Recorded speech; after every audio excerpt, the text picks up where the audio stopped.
Les chemins d'Israël vous font découvrir aujourd'hui la Bibliothèque nationale.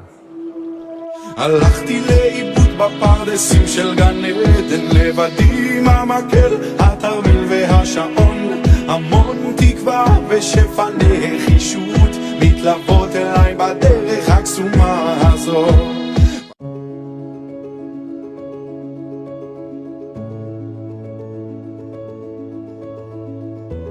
Alors la Bibliothèque nationale, elle a été pensée pour la première fois il y a 130 ans en Biélorussie. Finalement, elle a atterri ici dans ce beau bâtiment qui a été inauguré en octobre. Donc la mission de la Bibliothèque nationale, c'est de rendre accessibles tous les trésors qui constituent le patrimoine culturel juif, israélien et de la diaspora, qui a été accumulé au fur et à mesure des années. Et il y a des posters, des affiches, des manuscrits, des magazines, des livres anciens, des Haggadot, des Marzorim, enfin il y a de tout. Il y a des archives personnelles aussi très très riches. Les archives personnelles de Kafka, de Stefan Zweig, de Newton. On a aussi les cahiers de Shoushani par exemple qui vont bientôt être exposés. Il y a en tout plus de 8 millions de documents, de pièces de toutes sortes. Déjà, on a à peu près 200 000 livres qui sont exposés dans les salles de lecture. Sous 20 mètres de hauteur, il y a des archives entièrement robotisées, avec 4 robots avec lesquels ils sont accessibles. Donc pas tout n'est exposé, c'est pas possible. Et à partir des expositions qui changent. Chaque 6 mois à peu près, ça change. Ça fait 2 ans que je travaille sur les contenus pédagogiques en français, adaptés pour la communauté française. Je voyage beaucoup en France, je travaille avec les écoles, avec les directeurs, avec les enseignants. Mais on reçoit aussi les groupes de français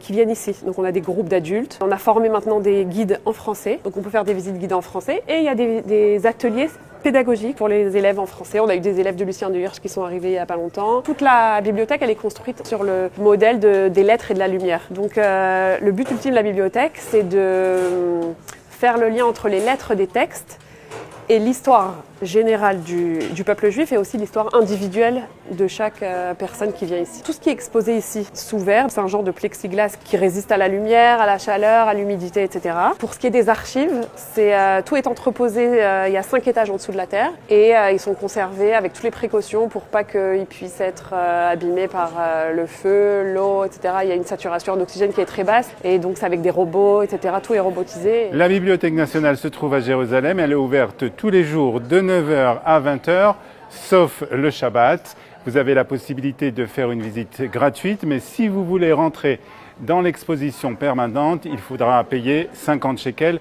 pour une visite avec un guide et 40 shekels pour une visite avec un casque. Il existe depuis peu aussi des visites guidées en français. Pour cela, il faut vous renseigner en téléphonant à étoile 50 49. Et on se retrouve très prochainement pour un nouveau numéro des Chemins d'Israël.